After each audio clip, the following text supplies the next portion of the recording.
أعوذ بالله من الشيطان الرجيم بسم الله الرحمن الرحيم الحمد لله رب العالمين والصلاة والسلام على أشرف الأنبياء والمرسلين وعلى آله وصحبه أجمعين ونشهد أن لا إله إلا الله وحده لا شريك له ونشهد أن محمدا عبده ورسوله اللهم لا علم لنا إلا ما علمتنا إنك أنت العليم الحكيم اللهم علمنا ما ينفعنا وانفعنا بما علمتنا وزدنا علما وارزقنا فهم النبيين وحفظ المرسلين اللهم افتح إلينا حكمتك وانشر علينا رحمتك يا ذا الجلال والإكرام وصل اللهم على سيدنا محمد وعلى آله الكرام ولا حول ولا قوة إلا بالله العلي العظيم بسم الله الرحمن الرحيم.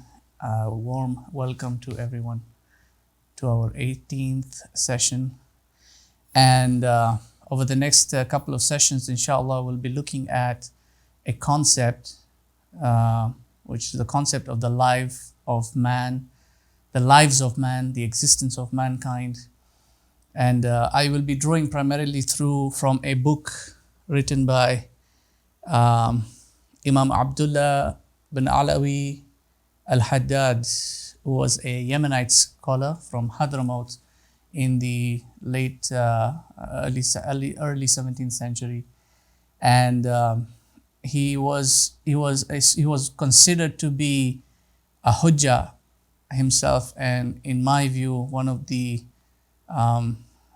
best scholars over the last 300 years. And it's very interesting because Imam al-Haddad his lineage traces back to Ali ibn Abi Talib through his son Hussein, and he's one of the as-Sadat al-Alawi. He's one of the families of the Alawi families, going back to the 11th centuries. And his last title, Al-Haddad, goes back to one of his ancestors who used to spend a lot of time with an ironsmith. So to be distinguished from another individual of the same name, Ahmad, they called him Ahmad al-Haddad. And Imam al-Haddad himself, Abdullah al-Haddad, he was also given another title, Haddad al-Qulub, the ironsmith of hearts, which is where which is the inspiration for the name Ironheart Publishing is from that. And he was blinded before the age of 5. Some say at age 3, some say at age 4. He lost his sight because he was afflicted by smallpox, and that caused him to lose his sight. So he was blind from the age of 5, and despite that, he memorized the Quran at a very early age. And his father wanted him to study Shafi'i fiqh, but he was very much inclined. So he studied jurisprudence, but not as a faqih, more as a qadi in that sense, not as a mufti, rather more as a faqih. And he was inclined towards Bidayat al-Nihaya, which was Imam al-Ghazali's text, and that really got him into studying Imam al-Ghazali more. In fact, his specialities essentially became the Ihya Ulumuddin, from which he wrote a compendium of works, An-Nasihatu ad-Diniya, which captures the entire essence. It's a voluminous work, captures the essence of the Ihya Ulumuddin. Now, the concept we'll be looking at it's not introduced by Imam al-Haddad. It is a concept that is underlying our tradition. Many other scholars before him have also spoken about these 5 comprehensive stages that mankind goes through his existence. And I don't believe there is any written, because the way he used to write his books, he used to dictate them and then they used to write them down. So I don't know of any print in the Arabic. The one that I studied was directly from a scholar, so I studied his handwritten work, which I'm also using my own handwritten manuscript of that. But the most common English translation is likely the one that you guys have as a PDF. It is published by Fons Vitae and Killian Press, I believe, and has been translated by Dr. Mustafa Muhammad, I believe, or Muhammad Mustafa, I'm not sure. I always mix up his name. And Abdul Hakim Murad, Dr. Abdul Hakim Murad, which is an excellent translation. So I'll not be going through the text itself because we could spend a whole course just on that text. So I'll just be taking out concepts from there to explain to you what those concepts are, and I will encourage everyone to do their own reading. You'll find all the ahadith, you will find the ayat, you'll find everything that he has referenced in there worthy of exploration and investigation. So you could actually do your own study just on that book alone. Now, its vitality insofar as psychology is concerned, I cannot stress enough on understanding this concept as far as psychology is concerned. Because the interesting thing about the psyche is that the soul, which is the psyche, provides the heart with perspective. You see, the heart is not engaged with this world and this state of existence directly. The heart cannot interact with materiality. The heart cannot see things in terms of color and light information and temperature. It can't hear things in terms of sound waves. The heart is not an organ in that sense, the spiritual heart. The only way it can interact with this world is through these mediums and extensions that it has been given, which is the soul and then the body and the senses. So everything that's coming to the heart is reliant on whatever these externalities can bring in.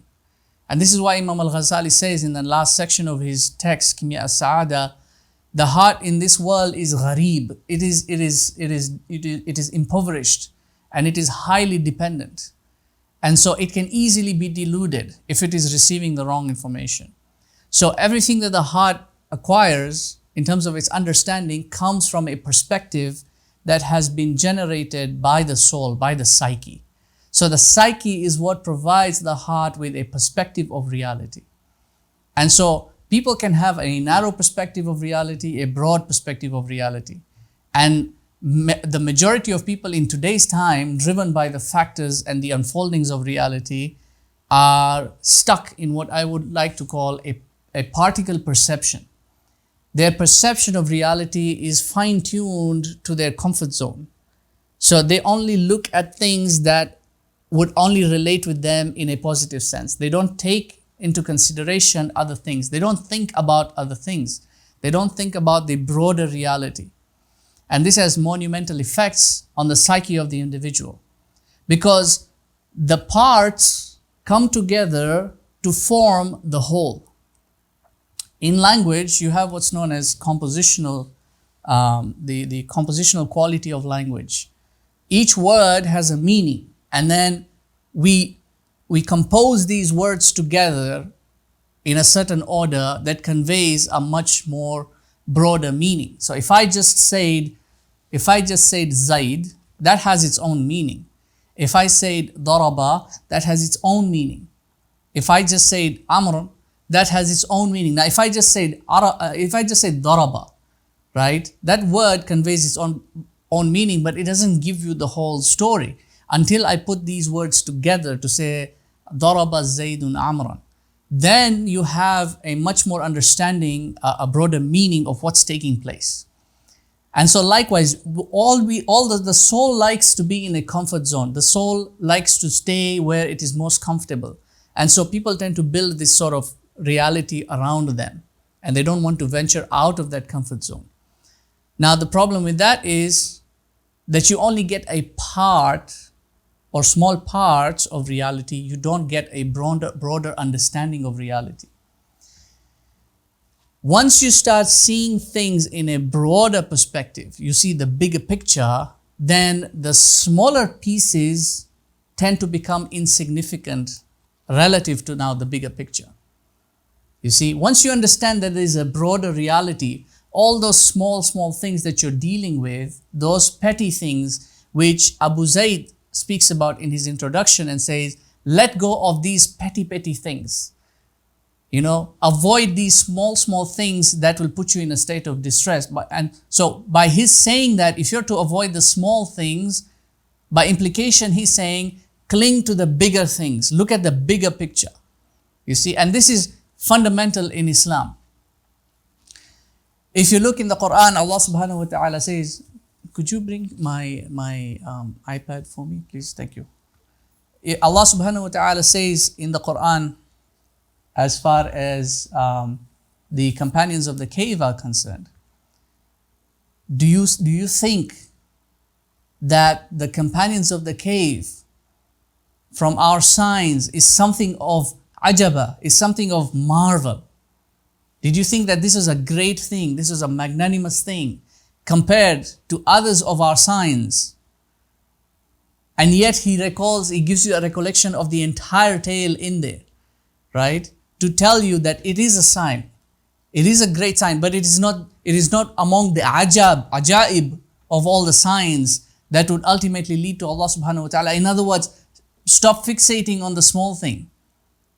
Because this is where, Jazakallah, this is where a lot of people get hung up. If you look, a lot of people, they are focused when they look at the Quran, they get caught up in the marvels of the story. They end up romanticizing the religion. You see, oh mashallah, oh you see this happened, oh you see what a wonderful thing, subhanallah, and that's where they stop, you see. They don't move beyond that. They can't think beyond that because of this particle perception. They're only seeing it in this narrow perspective.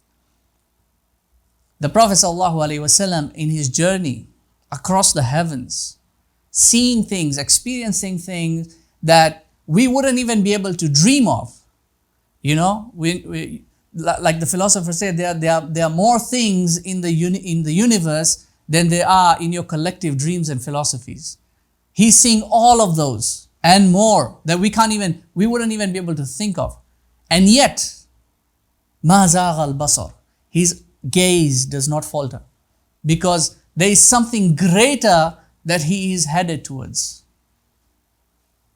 When Abu Bakr was asked, when the Quraysh came to him to tell him, oh, did you hear what your friend is saying now? He's saying he went to Jerusalem, huh? He's saying he did this and that. Are you hearing what he's saying? And Abu Bakr gave a very interesting response on that. He gave a very interesting response on that. He said, if he says he did it, then I believe him. And in that, he's implying two things. The first thing is, I don't trust you to tell me this. But if he says he did it, I trust him to say the truth. And the second thing is, he's saying, it's not a big deal, because he's doing far more wondrous things than that. He's receiving the speech, the word of God directly to him, which is much more of a marvel than the miracle that is manifest. Because the miracle is just a sign. And a sign, we say, does not point to itself, it points to something else. Something much greater, something much more existential. Everything that's happening to you in your life is not the significant thing itself as far as your life is concerned. It is a sign for something much more greater. Something that you have not yet seen or you have not yet thought about. Whatever that's happening to you, whether it's good or it's bad. And that's why one of the pillars of Iman is to believe in his qadr, the good and the bad.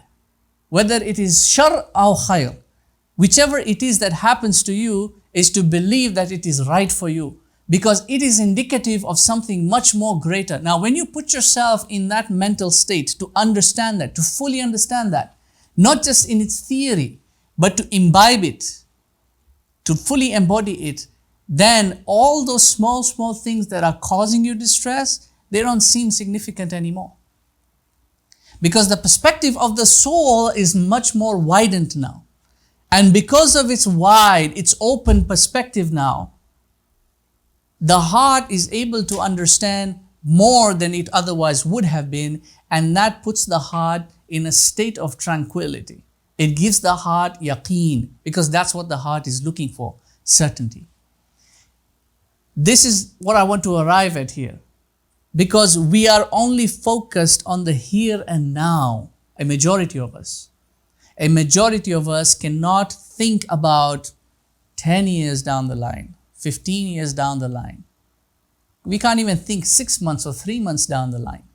That the effect of what you do today will be felt at that moment. That higher level of intelligence that we talked about is the level of intelligence that can anticipate outcomes and navigate a pathway through life. You can evaluate the possibilities of what's transpiring now to understand what's going to happen, or the possibility of what's going to happen and their probabilities further down the line. If I do this now, this and this is going to happen. If I do that, this and this is going to happen. And therefore I should avoid this, or therefore I should do that. And then you extend that in a much more broader sense. Because many others cannot think more than life. For them, they cannot think before birth. What was there before? Where did we come from? What happens at the moment of death? What is death really about? We don't think about that. What is resurrection all about?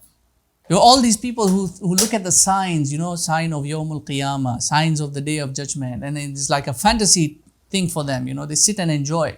It's entertainment for them when these things are talked about. But they don't really think about their being in that state of existence, and then extended further than that. When you start putting all these things into perspective, you understand now the bigger, broader picture. The small things about this life no longer bother you, because you are looking at greater aspirations. You've got now a greater ambition to look forward to. You think about the state that's going to be on Yawmul Qiyamah, and the guy who's bothering you no longer seems significant anymore. He's answerable for his. I will be answerable for mine. So what does this all entail then?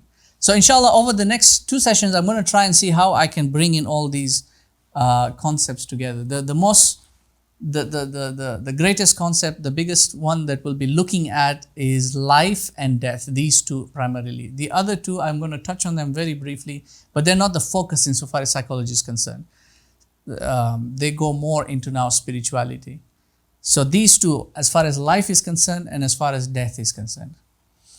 So we've spoken about the mulkiya aspect and the malakuti aspect. So you've got the phenomenon and then you've got the noumenon.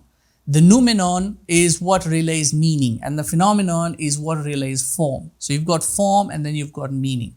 So you've got the form, you've got the tangibility of it, the tangibility of life, and then you've got what do these aspects, what do they signify?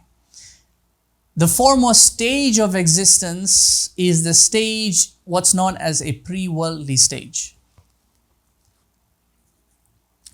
in this cycle of life. The pre-worldly stage is the Ahd al-Mithaq, the first section in which, if you look in the Quran, in Surah Al-A'raf, Allah subhanahu wa ta'ala says, وَإِذْ أَخَذَ رَبُّكَ مِنْ بَنِي آدَمَ مِنْ ظُهُورِهِمْ ذُرِّيَّتَهُمْ وَأَشْهَدَهُمْ عَلَىٰ أَنفُسِهِمْ أَلَسْتُ بِرَبِّكُمْ قَالُوا بَلَى شَهِدْنَا أَن تَقُولُوا يَوْمَ الْقِيَامَةِ إِنَّا كُنَّا عَنْ هَذَا غَافِلِينَ. When he gathered all of the progeny of Adam, of what you would call now Banu Adam, the children of Adam, all the progeny, all the descendants, and made them testify, bear testimony upon themselves. Am I not your Lord? Indeed we testify. That's the response. Lest then you say, on Yawmul Qiyamah, of this we were heedless. Now, it's not talking about the incident itself. It's talking about the essence of it, the meaning of it, the testimony that you gave, the affirmation that He, Allah, is the God, the one true God. Whichever name or title or attribute you want to give to Him, He is still the one. There is no other deity aside from Him. That testimony is a realization deep in the heart. It is not a testimony that is uttered by the tongue. Anything that is uttered by the tongue takes on a semantic form of language. Anything that is formulated by the mind takes on a symbolic form of language. But anything that is realized by the heart takes on an essential form of language, which is the meaning. It's what it means, irrespective of the symbol that represents it and irrespective of the semantic form that it takes. Insofar as the symbol and the semantic form is concerned, some sort of rationalization must take place. And for that rationalization to take place, there has to be a combination of the mind, the intellect, and the brain, and then the tongue to utter it.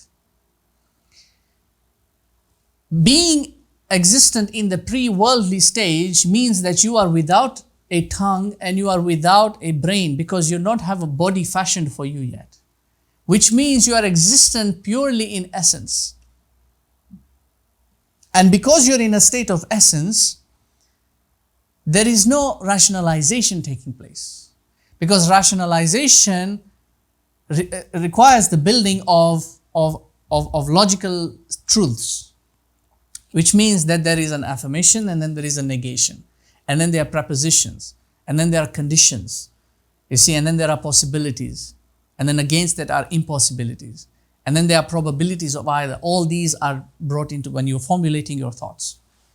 But you're in a state of existence in which none of that is there, which means your affirmation in that state is a pure affirmation. There is nothing that can negate that.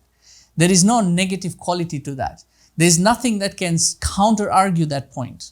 It is a pure affirmation. Indeed, you are our Lord. And that is realized because one of the things in epistemology is that when you come to know a thing, you cannot unknow it. It's there in you. Once you know it, you cannot unknow it. You may be able to forget it. You may be able to shroud it, but you cannot unknow it. This is why you can't be ignorant and knowledgeable in the same instance. You are either ignorant or you are knowledgeable. You can't be both. So once you come to know a thing, it is imbibed in you. The heart completely understands that because when it made that testimony, it was without any of the filters. It was a pure testimony. And so the realization of it is a pure realization. And then that knowledge is already imprinted in the heart. So when you enter into this world, you're coming with that knowledge. And you go through now each of these stages, you go through a birth and then a death cycle. So you die in that previous stage to now be born into this new stage, which is the stage of life. And then from this stage of life, you go through the various intermediary stages within it, and then you experience a death in this stage. And then comes the third stage, which is the stage of the barzakh, the intermediary stage, what's known in Christian theology as purgatory.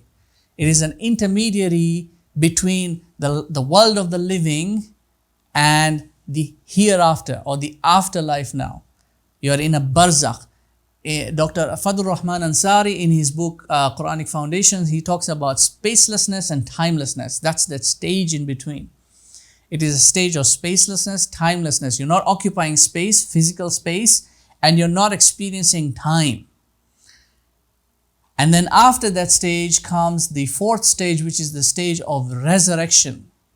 And this has got three aspects to it. There is the resurrection, there is the gathering, and then there is the judgment.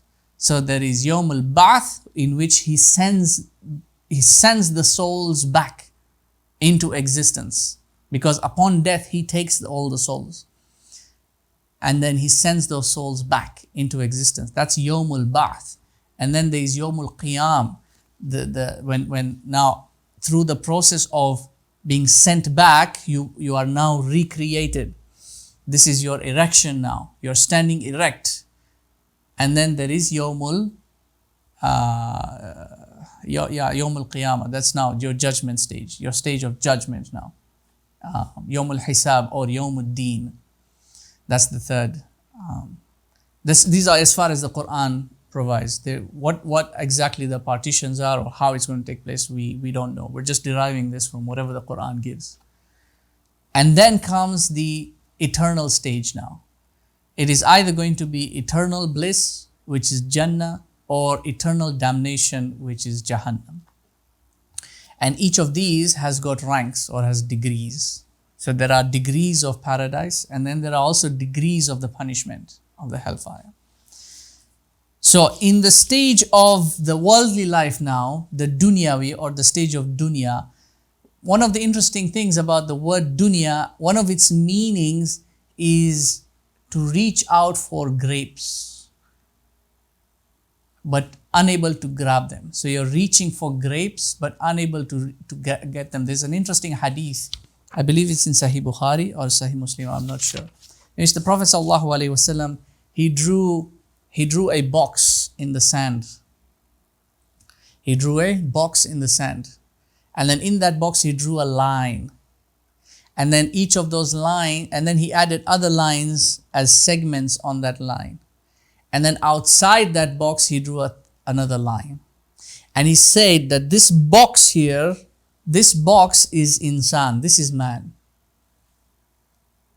And this line is his life. And this line outside is his amal, it's his aspirations, his hope, the thing that he's always reaching for. And these other lines inside, these are his a'rad. There are the occurrences, the happenings, the events, the things that all the time come in. And man is always reaching for those aspirations, but can never quite reach there, because his life, those aspirations are beyond his reach. And these a'rad, if one does not pull him down, cause him death, the next one will. If the first one misses him, the next one will get him. If this one misses him, the next one will get him. Ultimately, it is going to bring him down. That is dunya. That is insan in a dunyawi state of existence. He's always reaching out for his aspiration. And this is why, if you think about it, this is what I'm talking about. If you now start thinking outside the box, if you start realizing this outside this particle perception, then those amal, they don't seem significant anymore. Because you're seeing much more than that. Much more than those worldly aspirations, those worldly hopes. You know, your career, your job, I want to be this, I want to be that, I want to climb the ladder, I want to be my own business, I want to do all those things. All those things that you're aspiring to be, you will never be able to reach them because they are beyond your worldly existence. They are beyond your reach. This worldly existence has got partitions. Can you share this, the slide, please? Okay, so we'll start with the first stage. That the first stage is radi'u, which goes into at-tifl. Now, at-tifl is this age between age 1 up until age 15. It includes the infancy and the childhood. Age 1 to 14, I would say 14, and then from 15 you get into now like puberty and adolescence. And this stage is the most crucial stage, because this is the stage in which the body is growing for the human being. The soul is adapting to this growth of the body. And so children are they need nourishment, they need nutrition, they need exercise, they need all these things, because the body is going through fast metabolisms and it needs constant attention.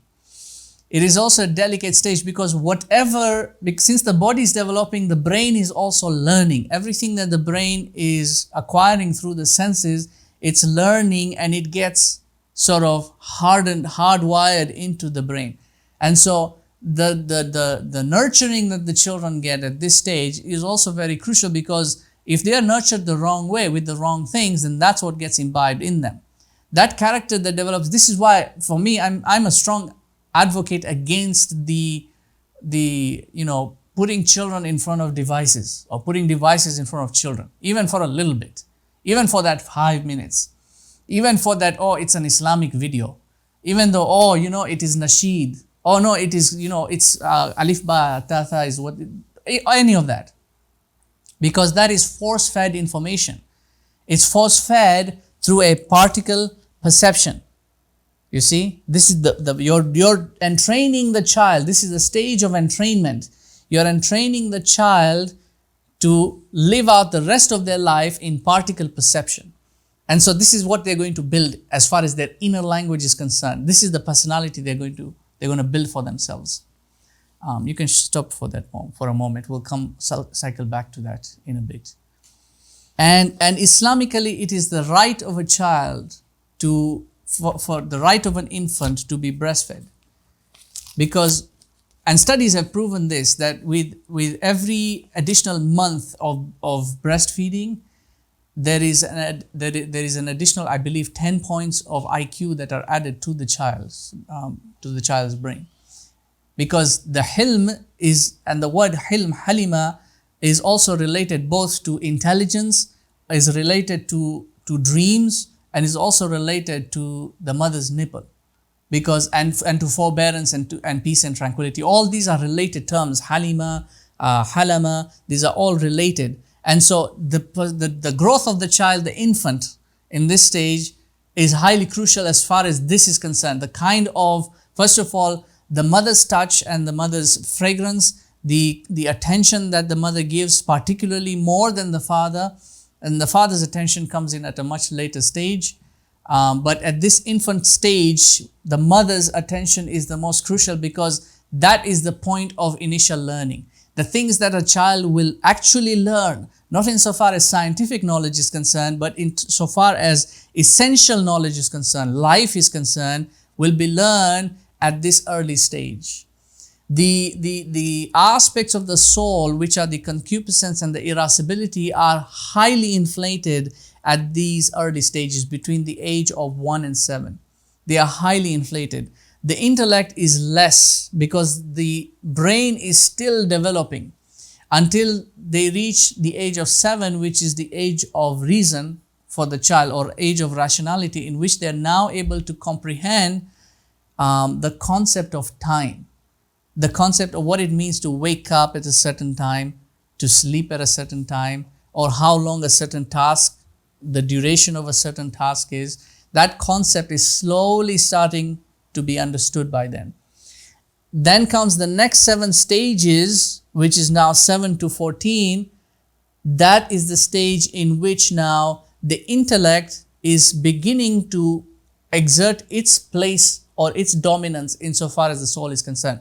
See, the concupiscence and irascible faculties, they have been dominant for 7 years. And now they are now going to be subjected to authority. And so there's going to be a constant conflict internally. And this is going to affect the next 7 years between the age of 15 and 21. So Imam Ali said on that, لَعِبُهُمْ بِسَبْعٍ وَآدِبُهُمْ بِسَبْعٍ وَنَسِيحُمْ بِسَبْعٍ. Play with them for 7 years.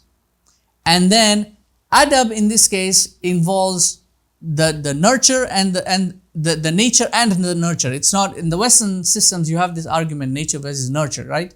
But in the Islamic tradition, ta'aleem includes the tarbiyah. It's not just information being given to them to teach them to read and write and stuff. There is the tarbiyah that goes with them, the nurturing that also goes with them.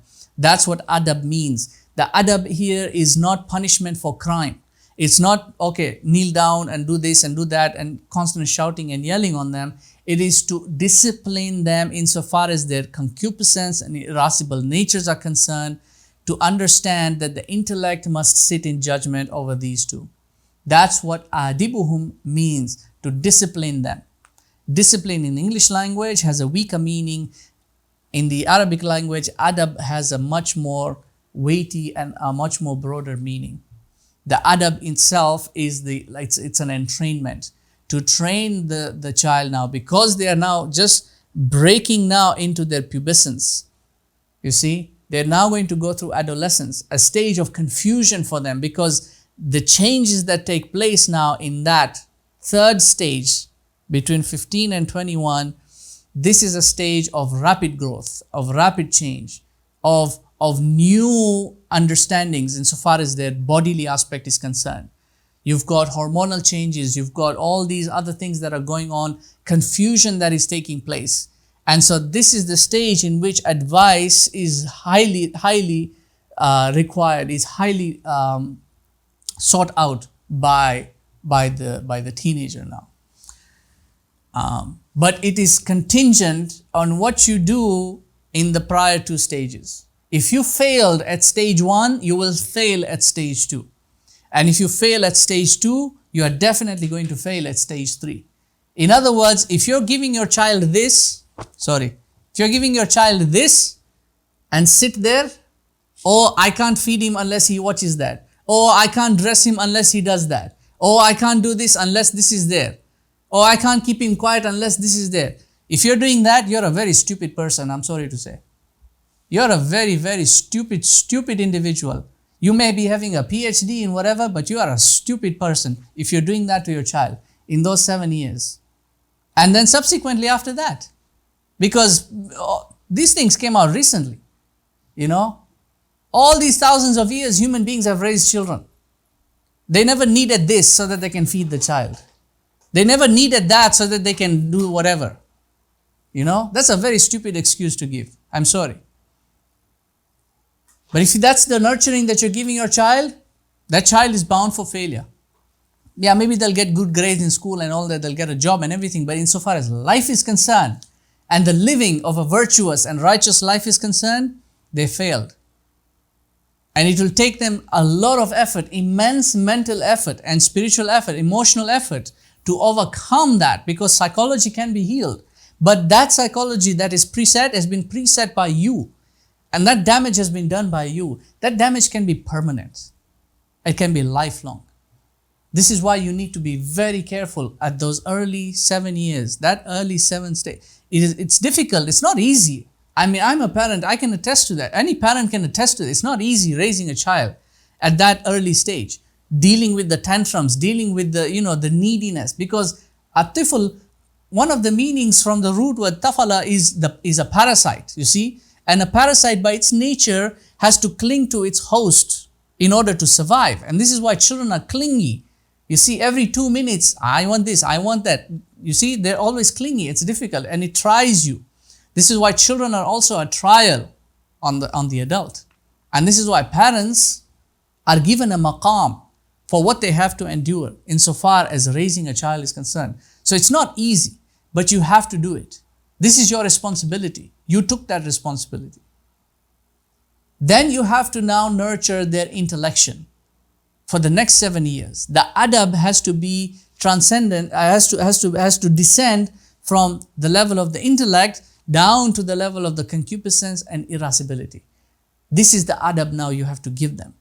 This is why you have to show them the concept of salah, why they have to start praying, why it is now imposed at that age.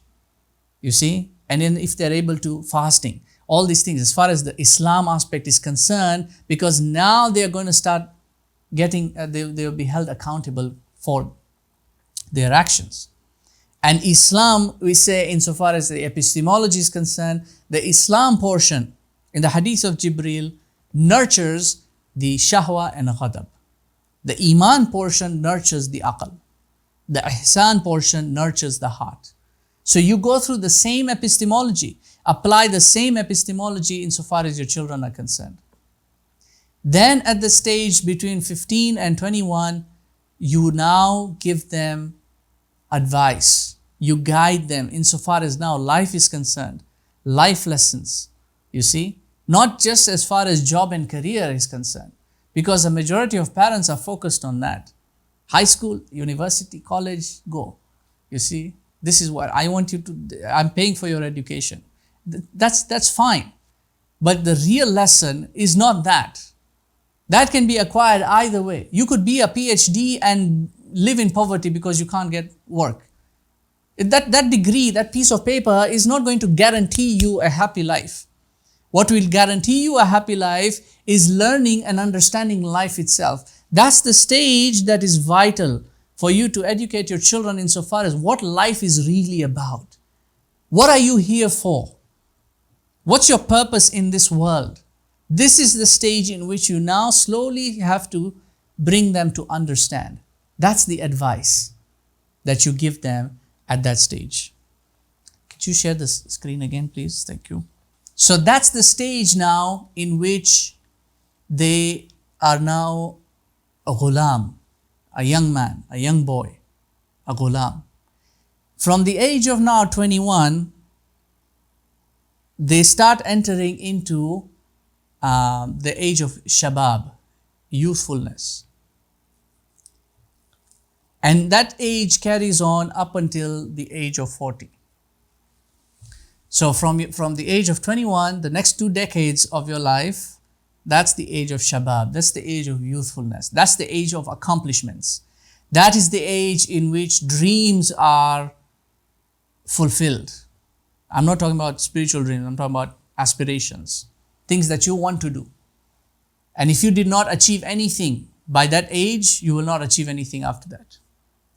That's the age of ripeness until you reach the age of kahlan, which is now the age of maturity, the age of 40 now. That's when certain turns start taking place. Now, if you look at that chart, the age of infancy into childhood, going into ghulam, into now the young boy or the young girl, shifts between the temperaments, the secondary temperaments, from a sanguine personality, which is a joyous personality, happy and free, which is what you see in children. That changes now, and they start becoming exhibitive as they are going through their childhood. Expressiveness, they want to go, they say things, they don't understand what is embarrassment. Now, this is crucial.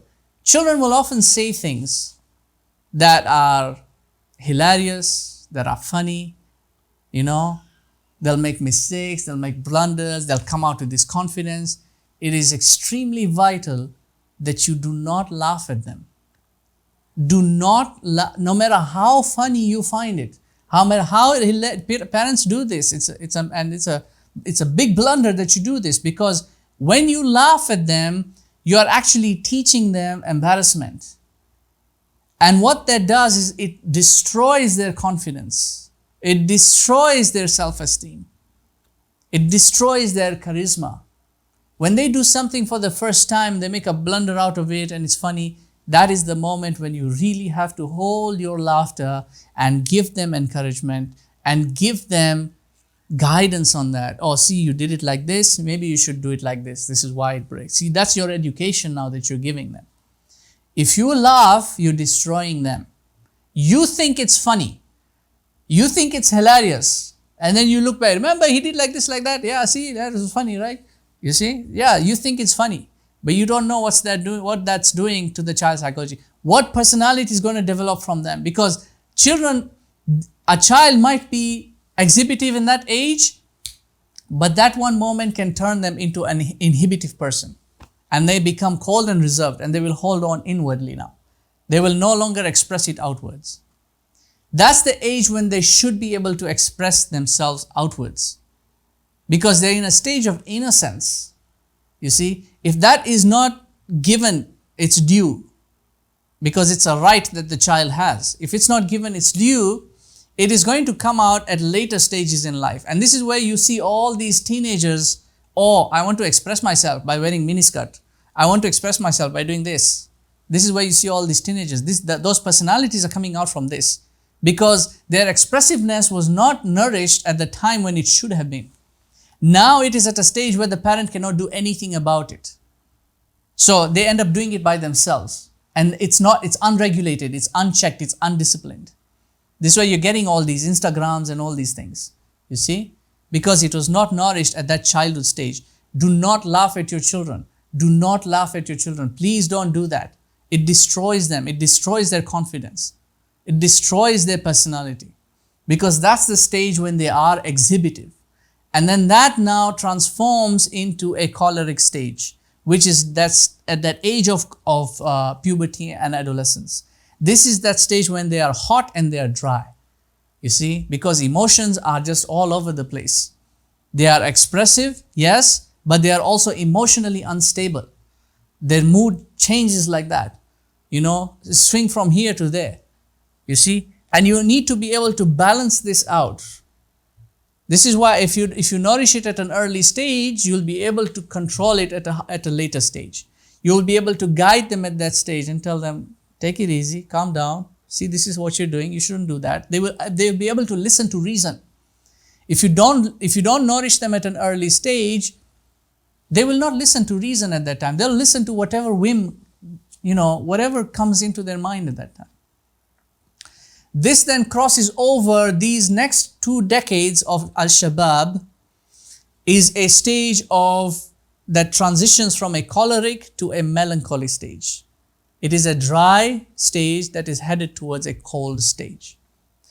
And it is a stage that is emotionally unstable, because this is the stage, those 2 decades, in which you are going through certain aspects of your life, such as marriage and having children, financial difficulties.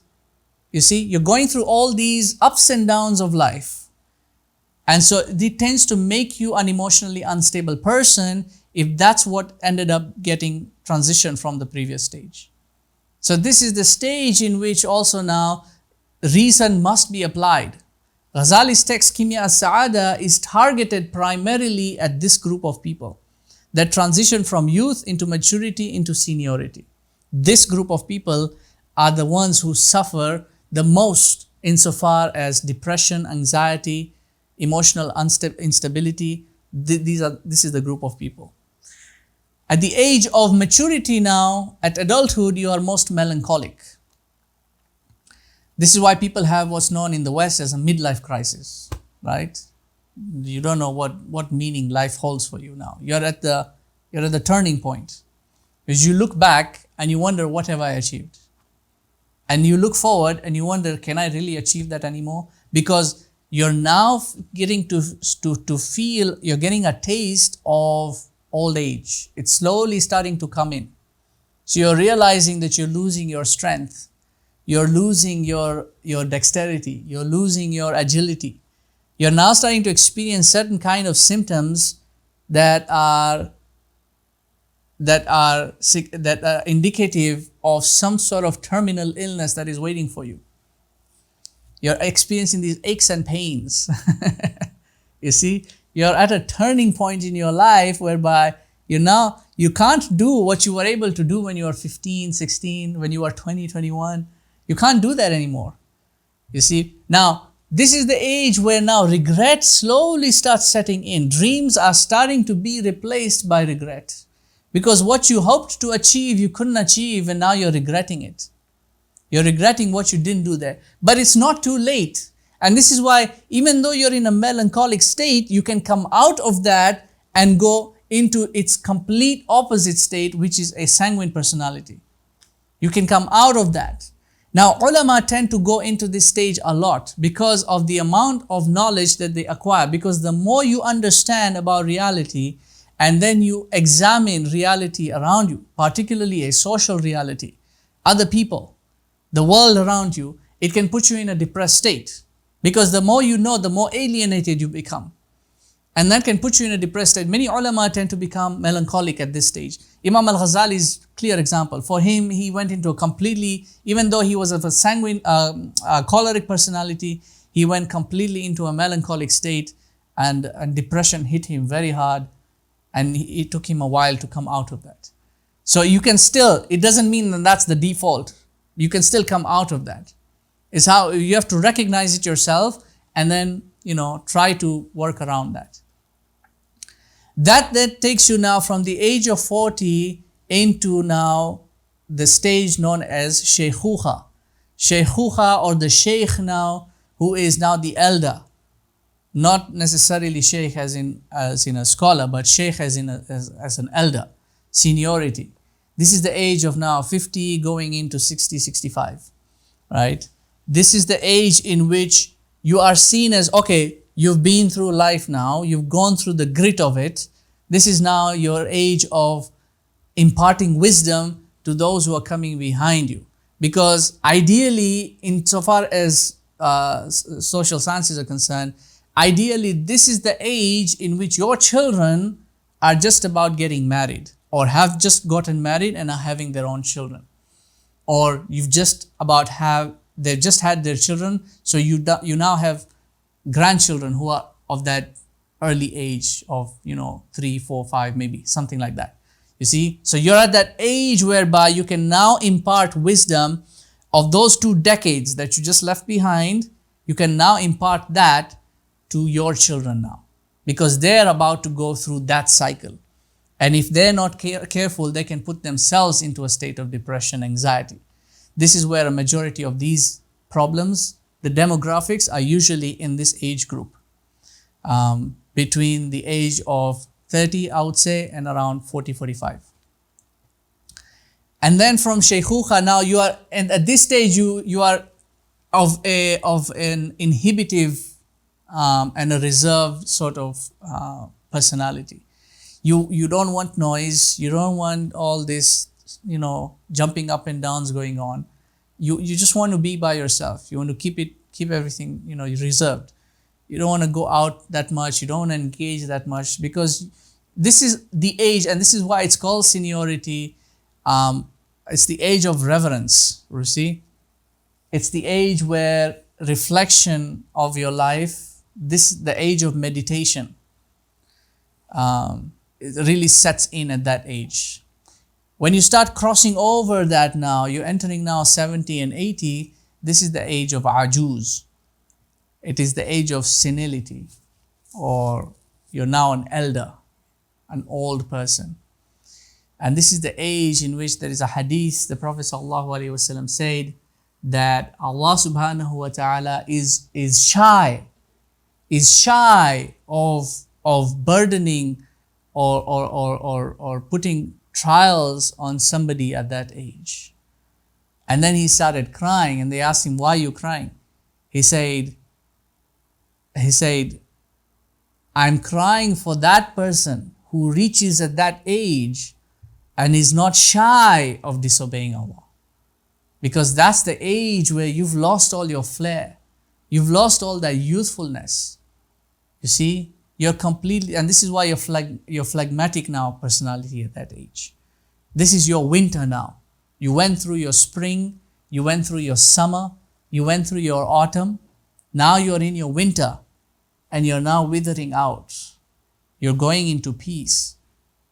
And if you're not shy of your existence in relation to Allah subhanahu wa ta'ala, then what else is there for you? Because your life has ended now. You can't really make amends, per se. And this is the cycle of life, you would call it. This is the stage of the dunya. This is the cycle that goes through, the man goes through these 5 essential stages. The others are intermediary. At-tiflu, which is 1 to 15. Shabab, which is now, Ghulam, which is now 15 to 21. Shabab, which is 21 to 40. And then Kahlun, which is 40 to roughly around 50, 55. And then Shaykhuha, which is 65-ish, 60, 65-ish to 70. And then Ajuz, which is elderly or senility. You can stop sharing that.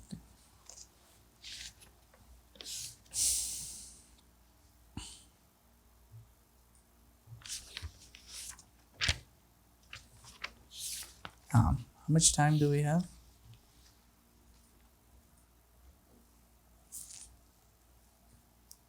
1 hour? We did? Okay. So, I'm not going to talk about, I think we'll do this, the next section of, the next stage we'll do it next week, inshallah, because it's pretty long. Let me see, did I cover everything? Yeah, I think that will be all for now. I would rather give some more time to any questions or any thoughts afterwards, inshallah. So let's take a break, and then we'll convene after the break, inshallah, for questions, answers, and stuff. Jazakumullah khairan. We'll see everybody in a short while. Alhamdulillah. أعوذ بالله من الشيطان الرجيم. بسم الله الرحمن الرحيم. نعم. Yes.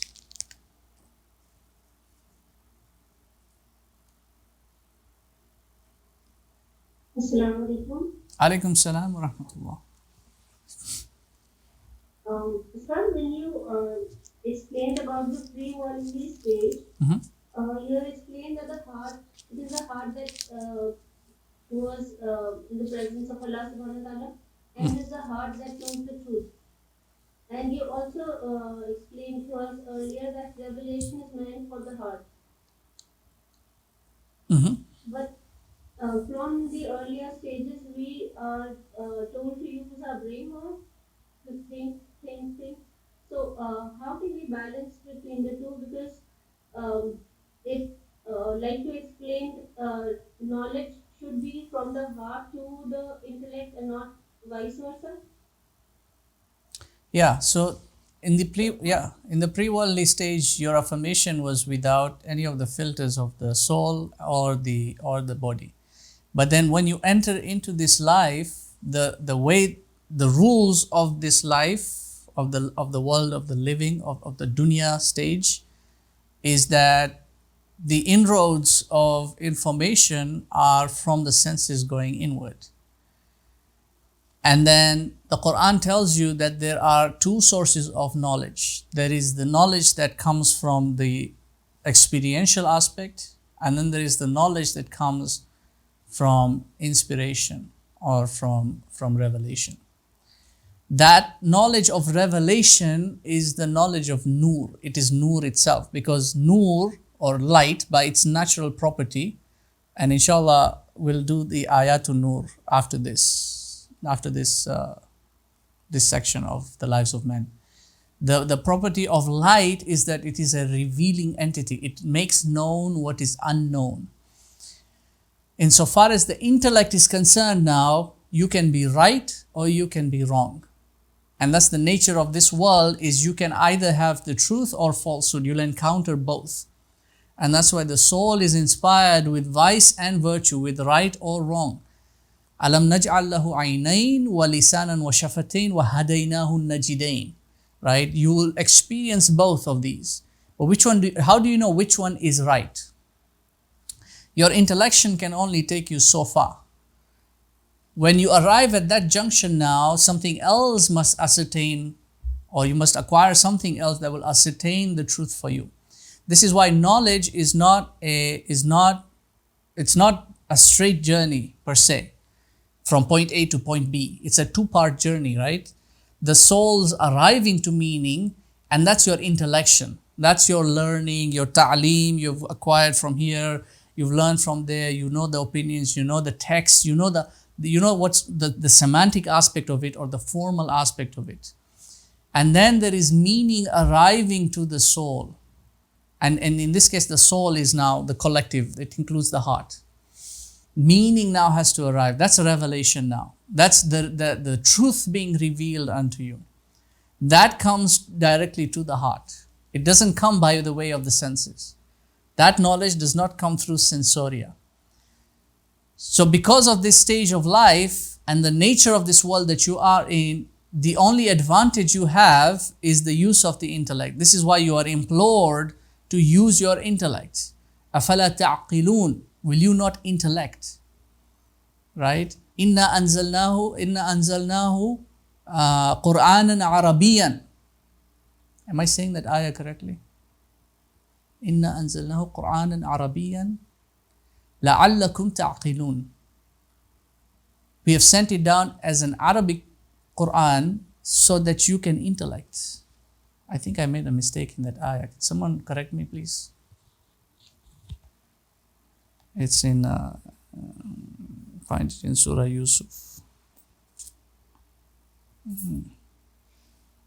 No, I said it correctly. Alhamdulillah. I don't know why I had down. Inna anzalnahu Qur'anan Arabiyan la'allakum ta'qilun. So that you can intellect. And he says Qur'anan Arabiyan. There's the Qur'an, and then there is the form in which it has been sent down, which is Arabic, which is a language of intellection. Because it has taken on this form, you have the formal aspect of language, which is the semantic form, And then you've got the meaning that has been imbibed into that form. So each word has a meaning. Each ayah has a meaning. Each word placement and the way it has been placed has a meaning or has infinite meaning, because the Quran has infinite possibilities. And that can be attested by any mufassir, right? So your objective is to arrive at those meanings, is to arrive at the Quran, but you must go through the Arabic aspect of it, the formal aspect of it, which requires intellection. So you have to use intellection, but then that intellection reaches a certain limit. This is why you have a science of Aqidah insofar as understanding what are the parameters of faith and creedal boundaries are concerned. Knowing those parameters, because the intellect has to have limits. And then when you reach that limit at your utmost, this is as far as you can go insofar as your thought is concerned. That is when now meaning will arrive to the soul. Yani now the essence of it will be now unveiled to you. This is where the concept of kashf comes in, the concept of unveiling of truth, unveiling of reality comes in. I hope I explained that well. Yes, exactly. So in that stage, the knowledge that one innately knows to the heart and what we arrive to the intellect, they are in harmony. Yes, they are in harmony. Because the ultimate arrival of knowledge is knowing Allah subhanahu wa ta'ala. That's the ultimate goal of knowing. There is no more knowing after that. You can't know anything after that. Allah subhanahu wa ta'ala, knowing Him is the ultimate knowing. That knowledge which you got in that pre-worldly stage, that affirmation, that's what you want to return to. This is why in philosophy, the argument of knowledge is not the acquiring of something new, it is the remembering of what you already know. This is what Plato argued. This is what Socrates argued insofar as virtue is concerned. The same concept is applied to knowledge. That knowledge is not the acquiring of something new. You're not learning new things per se. We just use that in conventional colloquial speech.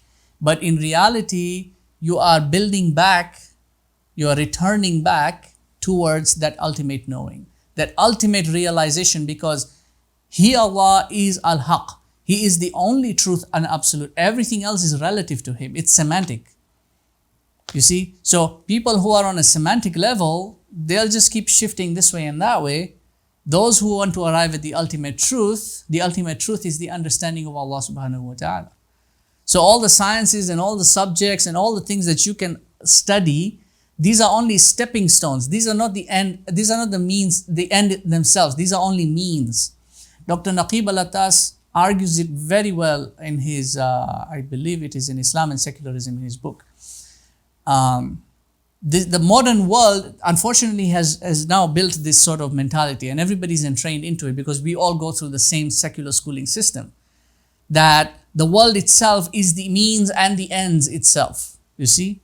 That the world, this is all the sciences insofar as the worldly aspect is concerned, they are the means and the end themselves.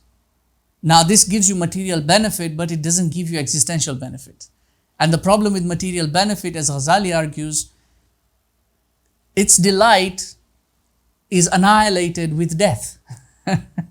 Because its delights, the delights of materiality, they are limited by the self. They don't go to the heart. The heart doesn't delight in, because the heart cannot interact with with materiality. The soul can interact with materiality through the body. It's the intermediary, right? It has got on this side materiality and on this side spirituality. So the soul delights in them, but then they are limited by that. And then when death comes, all the delights of materiality are annihilated by death. So what then after that? What's the heart left with? Nothing. And this is what the heart is then looking for, something that's absolute, not only insofar as the temporal reality is concerned, but existential above and beyond that. Prior to this worldly existence, and then beyond the worldly existence as well. That knowledge is the knowledge of the true and absolute. It's that knowledge that you affirmed and realized and understood at that time when He asked you, am I not your Lord? And you affirmed, yes, indeed, you are our Lord. You see? So any form of knowledge or any path of seeking knowledge, see, if you have a path, you must have a destination. So what is that destination then is what you need to ask yourself. If the destination is a degree, then وَلِكُلِّ امْرِئٍ مَا نَوَى, you will get what you intended. That's the hadith of the Prophet sallallahu alaihi wasallam. إِنَّمَا الْأَعْمَالُ بِالنِّيَّاتِ. Actions are contingent on the intentions. What you intend is what you're going to get. Whatever objective you set for yourself, that's what you're going to arrive at. So if your objective was that, then that's what your path is headed towards that. If your objective is this other thing, that's what your path is headed towards. If you're learning a certain skill or whatever so that you can, get work and earn a living, then that's what your objective is headed towards. And it's not all blameworthy. There's praiseworthy aspects to it and blameworthy aspects to it as well. It's this or that. You see, you get a bit of both. But the true and absolute destination is the destination of the divine presence. Now, if you set that as your destination, then the path becomes much more clearer. And it's not an easy path, it's a very difficult path. But that's the path that will give the heart its certainty that it's looking for, because that joy or that delight, that contentment is not annihilated by death. It carries on. And we'll talk about death tomorrow, inshallah. Not tomorrow, sorry, next session, next week. Now. I have another question. Mm-hmm. When a person reaches the stage of maturity or adulthood, what would you say? The age of prophethood and the age of maturity is around 40 years, right? Mm-hmm. But these days, what I find a little disturbing is people generally, and we find trouble accepting growing growing old as a natural part of life, and we are just trying to be that form of a younger self that we've lived so far. So that kind of causes a conflict. So what do you think? Is it okay to kind of some people say we like to be happy. We don't like to think we are growing old. But they are doing their responsibilities. They are doing what they're supposed to do, suppose Islamically, and their duties as a parent or a grandparent or whatever. But generally, if you look at the lifestyle, it is not a kind of a peaceful lifestyle. It is more of a chaotic lifestyle. I mean, I'm really sorry I put it badly in words. But what is your advice on people, especially who are dealing with that midlife crisis, as you call it? No, you're right, because it is the age of conflict, internal conflict. See, it's the height of psychological problems, which is an epistemological crisis. So it's an internal conflict, and it is the age where productivity is clashing with stagnation.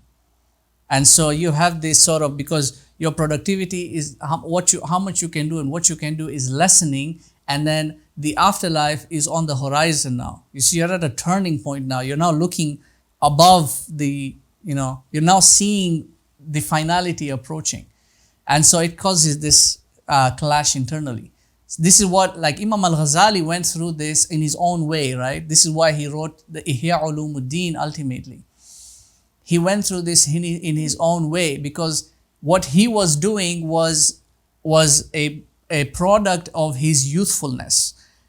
But then he sits down to realize and says, what have I actually achieved with my life insofar as true knowledge is concerned, true understanding is concerned.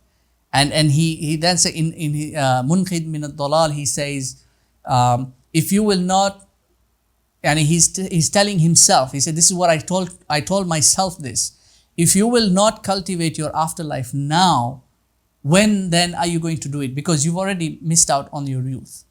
So you need to now change your lifestyle, is what the idea here is. The reason you're having a conflict, a midlife crisis, is because your sense of productivity, of achievement, is clashing with your sense of stagnation. Because when you are young, you did not realize that I am aging. You thought that this youthfulness will last for a very long time. See, I will achieve it later on. I will do this at that time. I'm fine. Let me finish this and then I'll get married. See, this is what most people go through this in the early stages. You see, why are you not married? No, I want to settle down my career. I want to put everything in place, then I'll get married. Suddenly you realize you're 30, 35. Now you want to get married and have children. Now you're going through a different kind of cycle in life. See, then it becomes difficult on you. What you could have achieved in your youth, you did not pay attention to that when you were young. Now you want to memorize the Quran. Now you want to study this. Now you want to do that. But you don't have the capacity anymore that you had when you were young. So you essentially missed out on that. Now that has a negative effect on your psyche because it puts you in a state of regret. This is why you end up in depression. This is why you end up in anxiety, because you feel like your potential of achievement has been lost out. And now you don't think that you can achieve it anymore, right? But that doesn't mean it's the end of the world for you. The fact that you still have life means that you still have time. So if you will not cultivate your afterlife now, what are you waiting for? When are you going to do it? Then now you just do whatever you are able to do to the degree and extent that you're able to do. And instead of living in regret anymore, you need to open up your wings and fly, because otherwise you just pass a fleeting bemoaner who never dared to open his wings. Sorry, yeah?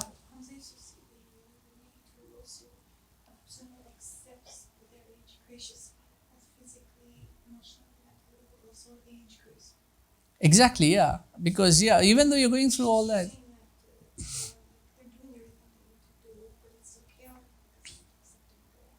They still want to be useful, even though they're not able to be. Well, yeah, but foundationally, insofar as psychological therapy is concerned, acceptance is always the first step towards any healing process. So you need to accept that this is you need to accept that this is going to be your limitation. You need to accept that. It's not just about doing what you're supposed to do. You also need to see what else you can do.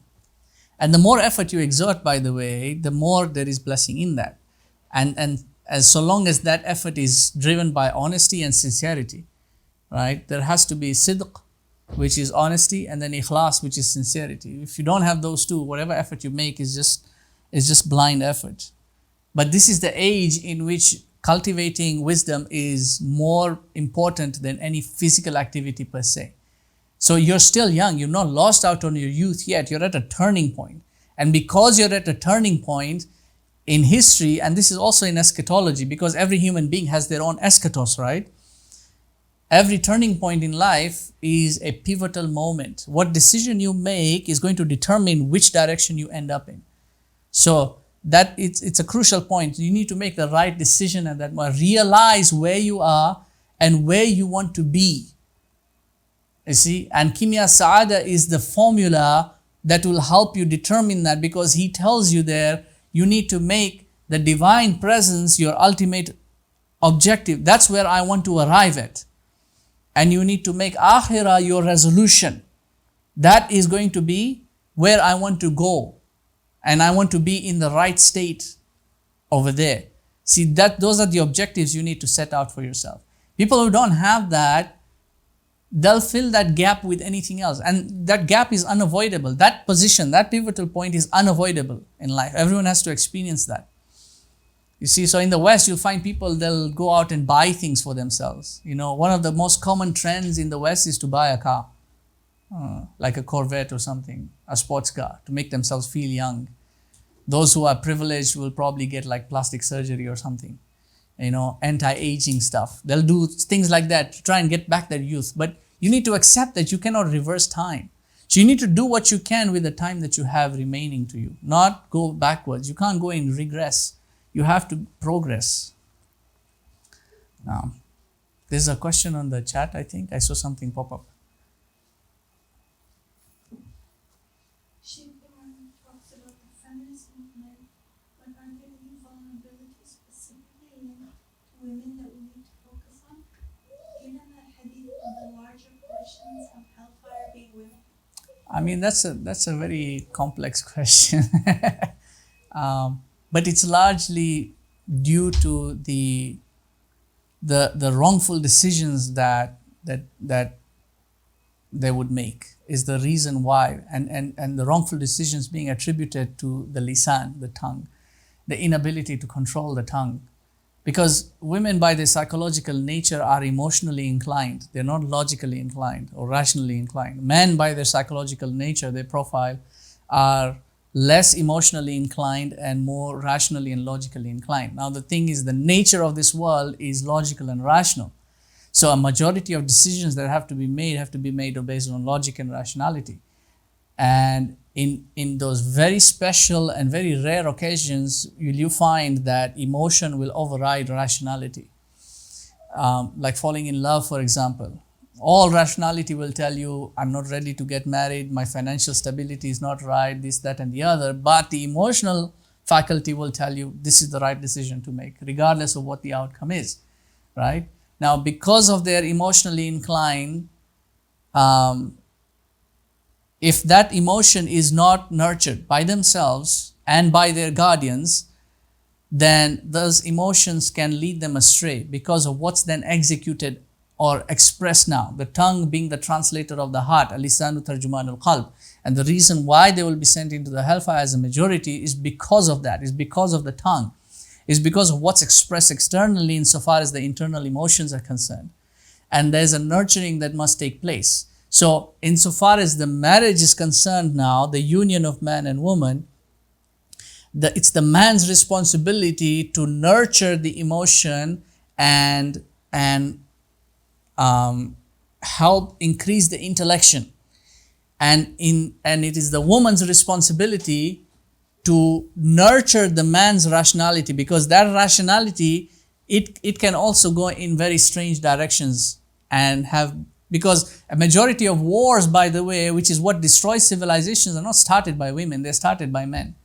And they're fought by men. And in many past cultures, like in the Inuit peoples, it's the women who decided who goes to war. It was not the men who decided, because the men did not know what they were doing, right? So it's the woman's responsibility in that marriage to help nurture the intellection and to help grow the emotion, because it's the emotional faculty that keeps the family together. It's not rationality that keeps family together, that keeps the home intact, that nurtures the children. It's not rationality. It's not logic that does that. There's no book, there's no mutton that will give you a straight formula on how to keep a happy household. You see, and that's why the woman plays the foundational pillar there. So there is a sort of a nurturing that goes together, and it has to be, it can't be one-sided. It has to be complementary to each other. In Surah Al-Rum,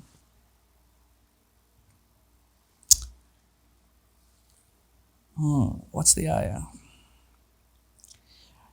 وَمِنْ آيَاتِهِ أَنْ خَلَقَ لَكُم مِّنْ أَنفُسِكُمْ أَزْوَاجًا لِتَسْكُنُوا إِلَيْهَا وَجَعَلَ بَيْنَكُمْ مَوَدَّةً وَرَحْمَةً. And from among His signs, He has created you as pairs, and the azwaj here is not two of the same.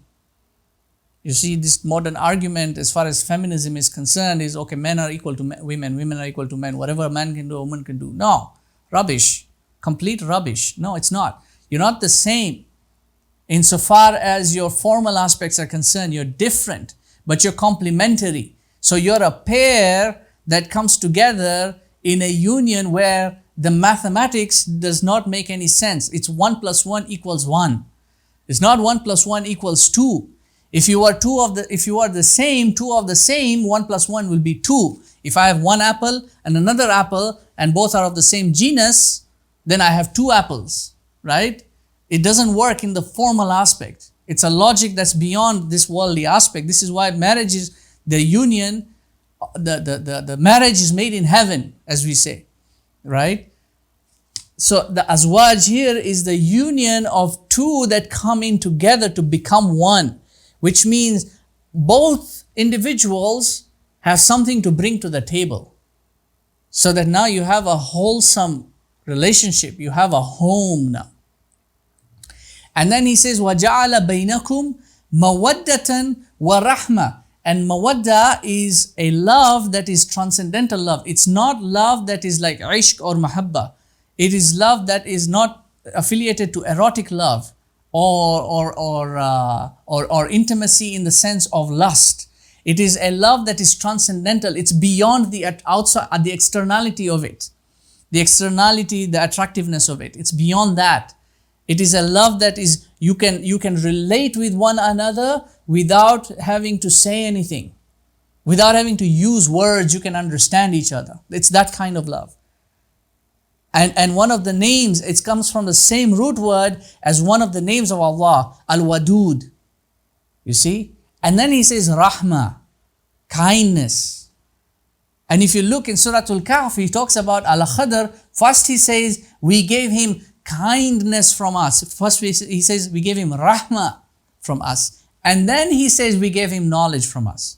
So before even the rationality of it comes in, before even that nurturing comes in, it is preceded by kindness. You see, remember the story about the king who went to the sage and said, my wife is always sick. And he said, give her the meat of the tongue. And he didn't understand. He kept giving his wife the meat of a cow's tongue and then a goat's tongue, and this didn't seem to be doing anything. And then he explained it to him.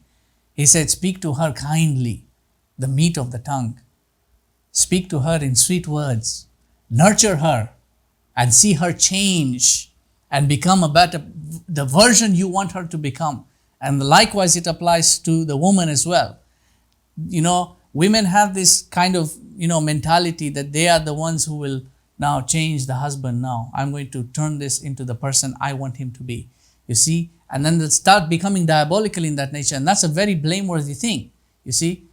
You need to compliment your husband.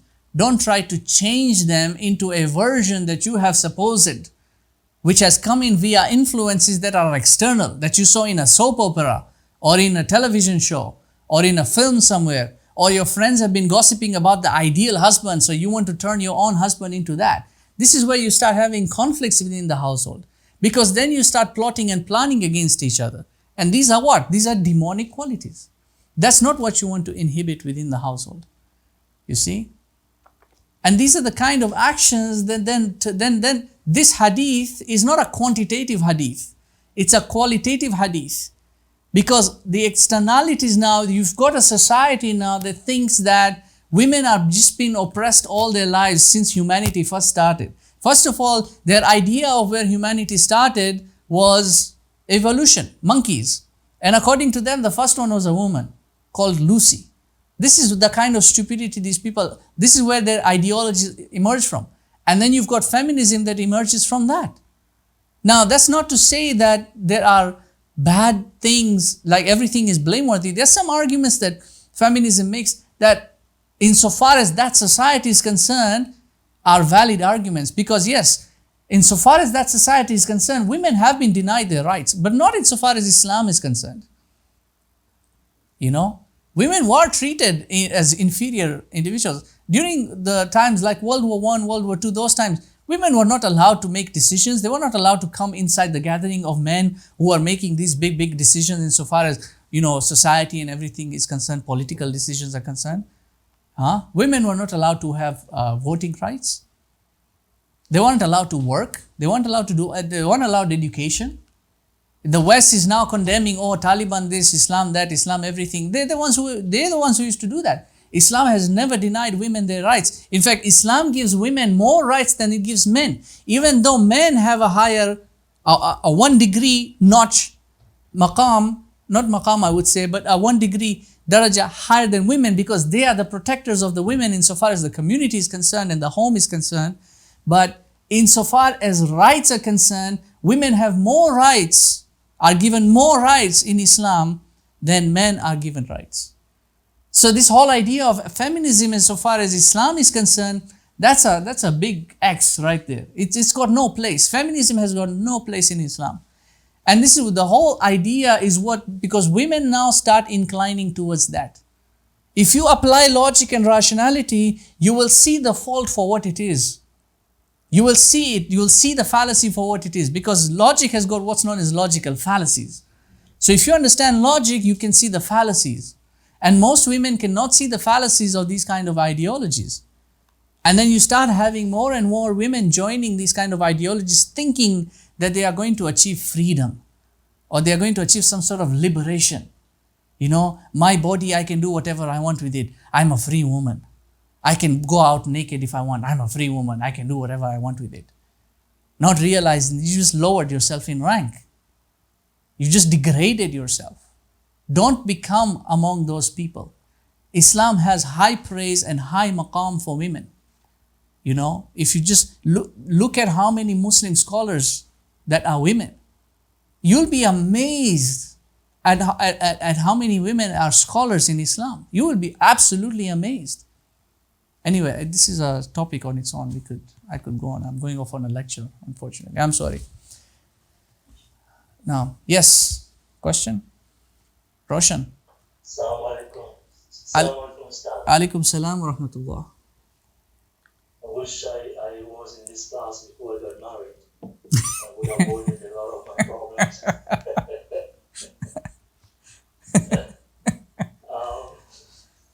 Just to go over to what he told us, just to make sure that I understand it properly. Mm-hmm. So, in our pre-existence, we all knew God, whether we're Muslim, non-Muslim, right? So, everybody, right, knew God. Now, because we've left that, I guess you can call it non-material world, and we come into the physical world, and that's where we're born.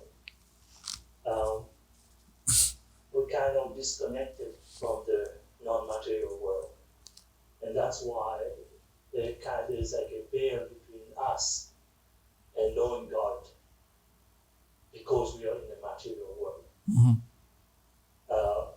Now we can live our life here, and we will always have that veil that we can't get rid of, because you said that it's outside of the human being, because our aspiration is outside of the human being. And we have hopes in our life, right, that will always, different type of hopes. But we will not be able to reach the aspiration to know God when we are in the material world. Mm-hmm. Right? So, because it's outside. Now, according to like the Tasawwuf, I don't know how to explain it. They go in a state that they are able to know Allah, but they kind of remove the veil. So I don't know how to explain that. How do they do that? How do they remove the veil for them to know God when they're in the material world? I can't. That doesn't go through my mind. Yeah, that's the concept of kashf in tasawwuf. It's not a rational thing. So I mean, this is why Sufism has a negativity, like, because a lot of these things can end up, it's not a rational thing. So, you know, a lot of people end up going into these phantasmal states, and Imam al-Ghazali is very critical of that. This kind of, because it goes also, there's also a concept called fana in Sufism, which is to annihilate the self in preparation for that unveiling, or the unveiling of the divine presence. And that's where you get kind of characters in the past who are completely astray insofar as this was concerned. You know, they would say things like, there is nothing in this jubba or in this cloak of mine except Allah. You know, they would actually deify themselves, that God is in me. You know, things like that. They sort of reach this. That's the mind that has gone astray. These are one of the reasons why, or there are many other reasons why, the science of Aqidah became paramount to establish. But the real unveiling of that, because Allah subhanahu wa ta'ala has veiled himself from his creation. And there are some very weak narrations that say that, there are 70,000 veils or something like that, 7,000 veils. And each of those veils has to be, like, you have to go through that, each of those veils is lifted more and more of his light shines through. I mean, I don't know. I don't really get into those kind of things. This is what you would call mysticism, and I don't like getting into that. It's where spirituality and philosophy tend to combine and end up forming its own religion, But the true unveiling is a deep realization in the heart. That's my understanding. A true unveiling of the divine presence is feeling it in your heart, or realizing it in your heart, that the essence of La ilaha illallah, that there is none, which is a negation, except Allah, which is an affirmation. That realization, so that in everything, like Imam Ali said, in everything that I see Allah subhanahu wa ta'ala. In every action, in everything that manifests in reality, I see the hands of the Creator in that. You see? That understanding is a bit of a higher understanding. This is why in ihsan and the definition of ihsan, it begins أن تعبد الله كأنك تراه. You serve Allah as though you can see Him, and that seeing is the seeing of the heart. The seeing of the heart is not the formal image, the imago. The imago is derived from the seeing of the eyes, of the senses. It's not the seeing of image. It's not the seeing of form. It's the seeing of realization. It's the seeing of essence. That sort of seeing is the seeing of the heart. And then he said, فَإِن لَمْ تَكُنْ تَرَاهُ فَإِنَّهُ يَرَاكَ. If you can't see Him, then know that He can see you. At least be in a state of understanding that He is observant of your actions. So do what you can that is pleasing to Him. And that's what tasawwuf is really about. It's not about being in different kind of states, even though you can achieve those states, Continual dhikr of certain kinds can put you in certain kind of states. And if you don't have a teacher to guide you, to make you understand, because some of those states, they can be ecstatic states, they can be psychotic states, schizophrenic states, and you wouldn't know that you're actually exhibiting, a psychic state that's got nothing to do with spirituality. You're just going insane, and that can do that. You can sit there and do, like certain attributes, the names of Allah, you're not supposed to say those very many times because they can put you in a bad state. You wouldn't know. But all of existence itself, being existent, this book of Imam al-Haddad is meant to make you realize your being, your existence. This is now coming into, it's part of psychology, but it's now it doesn't just take into account the psychology of the self. It's psychology of the being, right? It's to realize your being, because all of creation is in a state of ecstasy, is in an ecstatic state. One of the meanings of the word of existence in the Arabic language, wajada, one of the meanings derived from that root is ecstasy. You see, which is to find reality, to find the divine presence.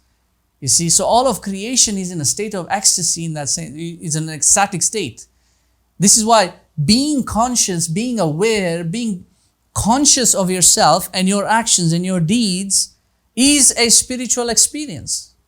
This is the spiritual experience. It's not being in this deranged, alienated state, or turning off the lights and hitting your chest and doing all these things. That's not being in a spiritual state. I don't know what that is. It just falls under entertainment mostly, but that's not true tasawwuf. It's not true tasawwuf. It's a byproduct of, and it cannot be considered part of religion. This is why many of the ulama considered that to be bid'ah. You see, it's an innovation that's not from the religion. But just by being a decent human being or by following the prophetic character, because the Prophet ﷺ was in tune with reality. He was conscious of his reality, of his being. He was aware of every action that he did. And he did every action in a deliberate sense, meaning he deliberated on it. He thought it out. He was aware of it. You see? It was not because he was in a funny state or he was in, all that stuff. And he was getting unveilings just like that.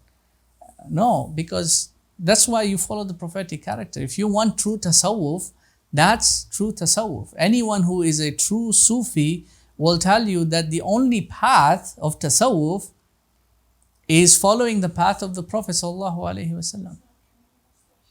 Sorry? Yeah, it's not about trimming the mustache and the it's not just about that. It's about imbibing his character.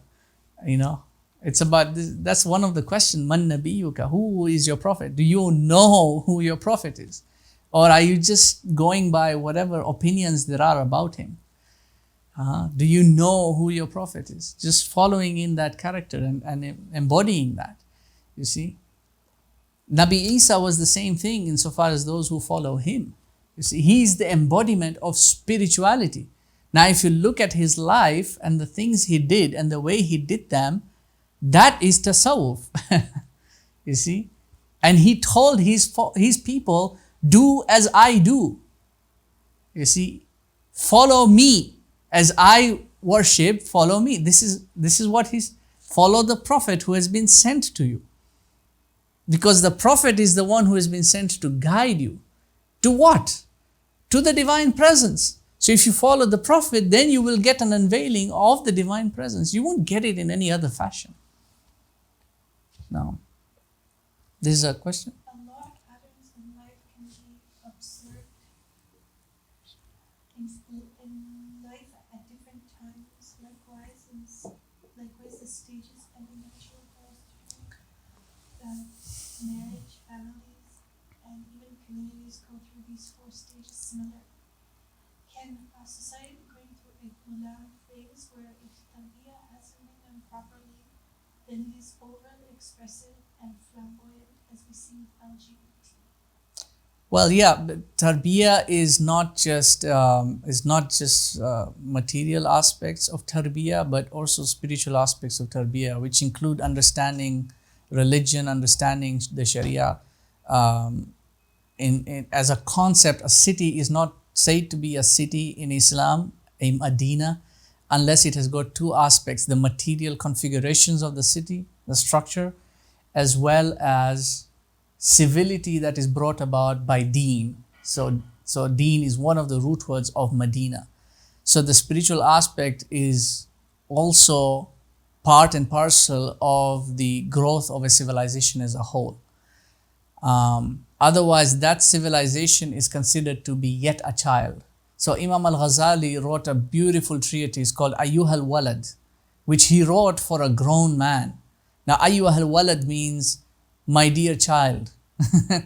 Well, what he was trying to say is that you might be grown physically, you're a grown man, but then spiritually you're still a child. And you're doing childish acts, and you're behaving in a childish manner. So all these exhibitions that you are seeing insofar as modern civilization is concerned, our ulama would consider these as childish. You see, LGBTQ and flamboyancy and all these things that you're talking about, this decadence, our ulama would consider this as childish behavior, because only children behave like that. You see, only children will want to walk outside naked.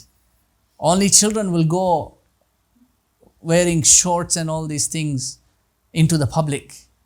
Only children will behave like that, because it's not rational, it's not logical, it's not thought out. You see, as an elder, someone who is mature, the concept of shame and guilt is realized. You see, this is why as an elder you're responsible. You see, shame on you. That's not how an adult should behave. So all this LGBT and all these things you're seeing, these are children. They may be grown physically, But as so far as their spirituality is concerned, which includes intellection, because intelligence is not a material thing. Intelligence is a spiritual thing. It's not a material thing. The intellect, the aql, is not a material entity. It's not the brain. The intellect is part of the soul. It's a spiritual entity. So insofar as spirituality is concerned, they're all children. They're not mature, because no mature person would want to behave like that.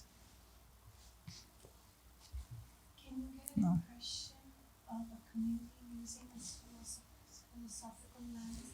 Like this community appears to be hot and dry, or this one appears to be more sane? Yes, you can. In fact, Ibn Khaldun's sociology is a very good understanding of that. I mean, it's still applied today, and so far as, because you can gauge a collective group of individuals as having any of those general temperaments. Youths are typically hot and dry. Even communities, yes, you can get that based on how that community is expressing. Yeah. So Ibn Khaldun makes this distinction and shows, like, from the zones that he outlines of the known world at that time, he talks about the different climates, and then he talks about the temperaments of the peoples of those different climates. So people who are in the up north area, those kinds of communities are generally cold and wet in their personality. People who are, let's say, from the African region, they are generally either hot and dry or hot and wet, partially if they're from a tropical region. So those kind of communities will have those kind of personalities. Unless I'm misunderstanding the question. But yeah, that's generally how you would look at it. And even for your own personality, like if you want to understand yourself or somebody else, knowing where they've come from, what their lineage is, will give you an indication of what sort of personality they have, because the humors, the temperaments, they are the physical effects of the body on the soul. The physiology affecting the psychology. So the physiology, those are the temperaments and the humors. So their genetics will give you an idea of what sort of personality you can expect from their psyche.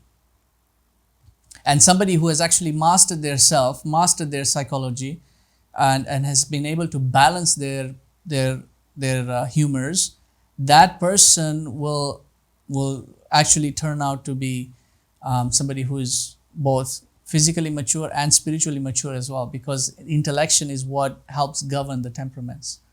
So the Prophet ﷺ, for example, was a balanced individual.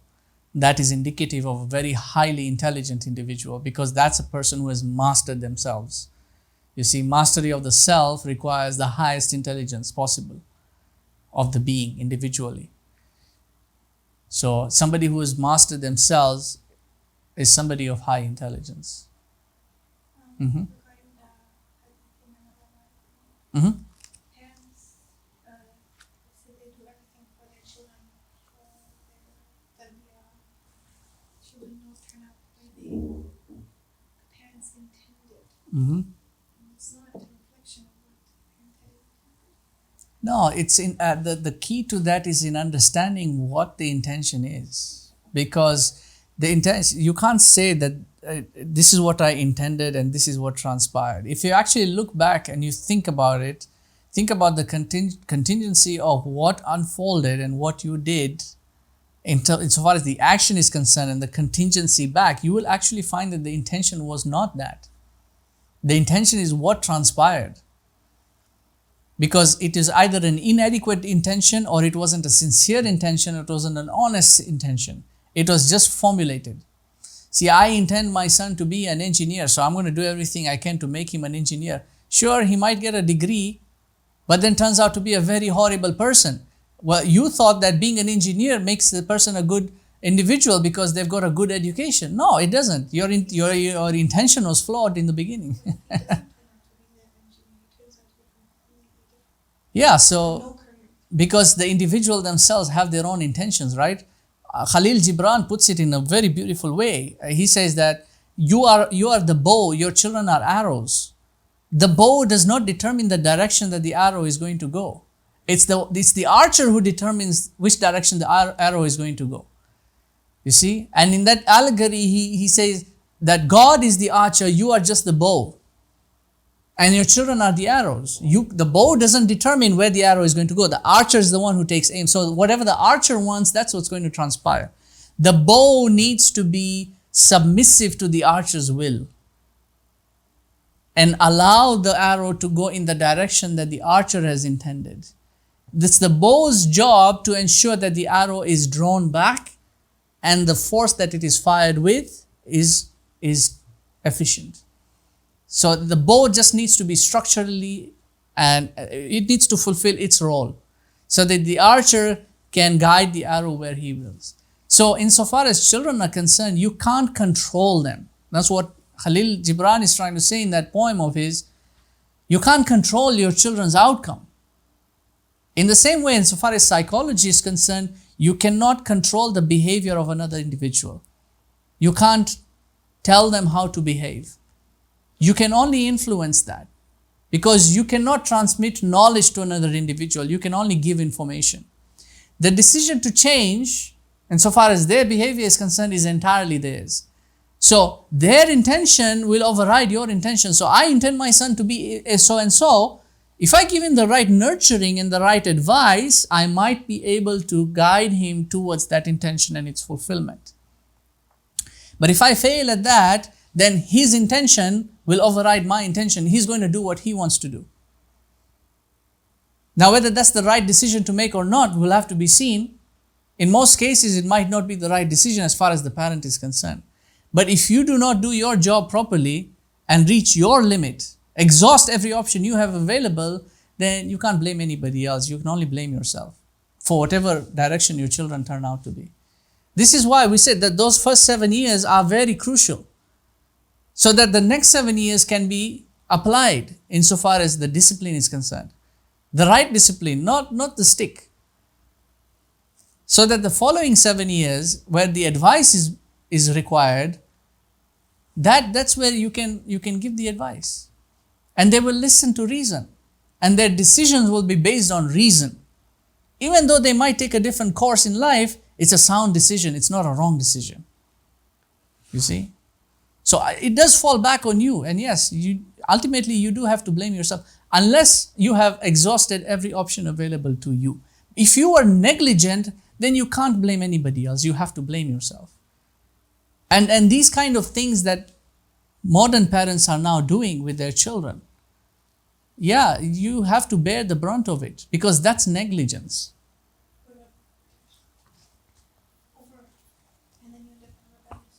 Again, you can't control your children. So over controlling is also not, you can't control them. You can't control their thoughts. You can't control this, and this can become diabolical also, because then parents start trying to influence their children with negativity. They start hatching plans and plots and starting to, move the pieces around to get them where they want to be, get them married to the one they approve of, get them in the career they want them to be in. You see, that can go, it can cause a disaster. And it does cause a disaster. Many families break apart. And then the resentment remains for years after. And then your life is filled with regrets. What did I do wrong as a father? What did I do wrong as a mother? You can't control. Again, remember, you are the bow. They are the arrows. The bow does not control the arrow. It's the archer. Let the archer guide the arrow in the right direction. You do what you're supposed to do. Fulfill your role. Remember your proper place. Knowledge is knowing the proper place of each thing in relation to itself, in relation to other things, and then in relation to the Creator. All those three need to be in place. You need to know who you are insofar as you are concerned. And then you need to know who you are insofar as other people in your life are concerned. Your wife, your husband, your children, your parents, your siblings. You need to know who you are and your responsibilities towards them. And then you need to know who you are in relation to your Lord. This is why you have Islam is a complete guide insofar as that is concerned. You've got a Sharia that tells you what your role is and where your boundaries are and where your limits are and what you're supposed to. Is it going to be a perfect journey? Is it going to be smooth sailing once you master the Sharia? No. You'll make mistakes, definitely. You'll make mistakes. There will be errors. You will overstep. You will cause conflict. You will go back and forth. Turbulences are going to be there because you are existent in a temporal state of existence. You are subjected to the vicissitudes of time. So you're going to go through turbulence. You see? So long as you are always finding your way back on the right path. Don't try to control your life. And likewise, don't try to control the lives of others. You have to let them go. The Bible says you need to let them go. If they come back stronger. If they don't, then you know who you are and what you have done and who they are and what they have done. Because at the end of the day, once they cross over the age of puberty, they are accountable for their own actions, which means they are accountable for their own intentions. And they have the rationality to formulate their own intentions. And so you have to let them go. You have to let them, as long as you've done your part, you have done what you were supposed to do by the Sharia. You see? Not that you made up your own psychology somewhere and decided to do your own thing and then things didn't work out and okay, this is what Allah intended now. No. You're blaming Allah for your inactions. No, that doesn't work like that. Anyway, is there any other question? The Western world is in a buzz about the concept of trauma in family systems. Am I correct by saying Can I get some water? in our tradition we honor our parents irrespective of any present excuse the individual from not resolving their trauma, and we do it for striving to perfecting our connection to our Creator and dunya only to the extent that is in service to our roles as a mother, sister, wife, provider. Yes. Yeah. The Western world does do that. Anything that is attributed to some sort of like all these those shooters and stuff that came out like in those high schools. They started saying, oh, he was so and so, had a traumatic childhood, or his father used to abuse him. And those are true, by the way. I'm not going to debate that. There is that sort of trauma that takes place, psychological trauma that takes place on children in the household. And that's why, I spoke about laughing at your kids, right? That's just one that's a traumatic experience for the child. To have that crushed down just like that, an embarrassing, humiliating moment, that's a trauma. Other kinds of trauma can be physical, beating, like constant beating and just lashing out of wrath or hatred and anger. Other kinds of trauma can be conflict between mother and father that the child has to experience. That's a trauma. And all these have got inhibitions. They may not have exhibitions on the child. The child may not demonstrate it at that stage, but they'll inhibit it because they can't rationalize that, what they're experiencing. That's an adult thing. They can't understand that as yet. And the fact that they can't understand it is an epistemological crisis. It's not a resolved thing. And so long as it remains unresolved, it will end up diseasing the individual internally. It causes an illness, a psychological illness that results in trauma. So what I'm trying to say is that that's a real thing. It's not negligent completely. But the problem is blaming that ultimately. Because a lot of people then resort to that. Oh, I had this trauma. This is why I'm like that. I had that trauma. This is why so-and-so had this trauma. That's why they're like that. Not necessarily true. Because many of the traumatic experiences can be resolved over time. They can be resolved. That's not to speak about those children who are constantly abused until they reach their adolescence and then they eventually leave their homes. That's not to speak about that. But other roles, other households, other individuals who grow up in and have this sort of traumatic experience, those things can be resolved over time. You don't just resort to blaming that and then use that as an excuse out of responsibility. It doesn't excuse you out of responsibility. A lot of people, these are actually applied in legal systems as well in the West. Bismillah. Because, they'll come up and they'll have a case, somebody has murdered somebody else, and then the lawyer is going to try and plead insanity, bring in a psychologist, and say, oh, he had a childhood experience, and this caused him to be like that, and that caused him to be like this, and so, that person, they did it out of that. absolution from responsibility, and that's false judgment. Anyway, but you're right. Yes, they like to do that. They like to use that. People will use anything as a shroud. They'll use their own grief as a cloak. I've suffered, so have pity on me. Anyway.